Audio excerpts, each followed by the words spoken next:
Alright, so now I'm going to do number 23 in the chapter 6 review for you. So let's take a look at the problem. ABCD is a rhombus.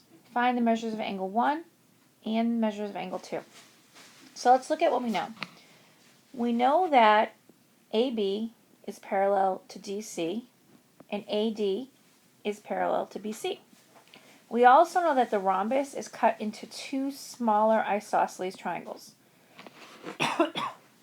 which is helpful to know because in isosceles triangles, there's two sides that are the same, and because those two sides are the same, those two opposite angles are also the same or congruent, which means their measurements are equal. So in this case, I'm going to actually call this angle here x, and because I call this angle here x, I can call this angle here also x. And that's because, again, in an isosceles triangle, the angles that are opposite the sides of the same are equal. So now I'm going to add up my interior angles of my triangle, which are going to add up to 180. So I'm going to do x plus 70 equals 180, and that's because the interior angles of a triangle add up to 180. So I get 2x plus 70 equals 180. Subtract 70, I get 2x is equal to 110 degrees, divide by 2, x is equal to 55 degrees. So what that means is, here on my diagram, where x is, I can put in 55 degrees. So I can put 55 degrees here, and I can put 55 degrees here. Now, if you go back and think about the beginning, I said AB was parallel to DC, okay? And because AB was parallel to DC, AC is what we call a transversal.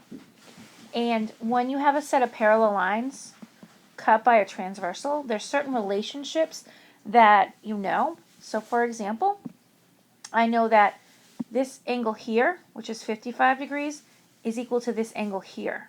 Okay, even though I haven't labeled it yet, so I'm going to put that right there, is 55 degrees. And that's because what we call alternate interior angles. And the same is true for the other one. So this angle here, right, which we call DAC, is 55 degrees, which is going to be the same as the measurement of angle 2, because they're alternate interior. So that's 55 degrees. Now, interestingly enough, my other triangle looks very familiar. I have a triangle here, it's an isosceles triangle. These two angles are the same, and I don't know the measurement of angle 1. Now I can set up an equation. I can do the measurement of angle 1 plus 55 degrees plus 55 degrees is equal to 180 degrees. Or the measurement of angle 1 plus 110 degrees is equal to 180 degrees. Subtract by 110 degrees. I get the measurement of angle 1 is equal to 70 degrees. So what I find out in my problem is that I actually have two of exactly the same triangles within my rhombus.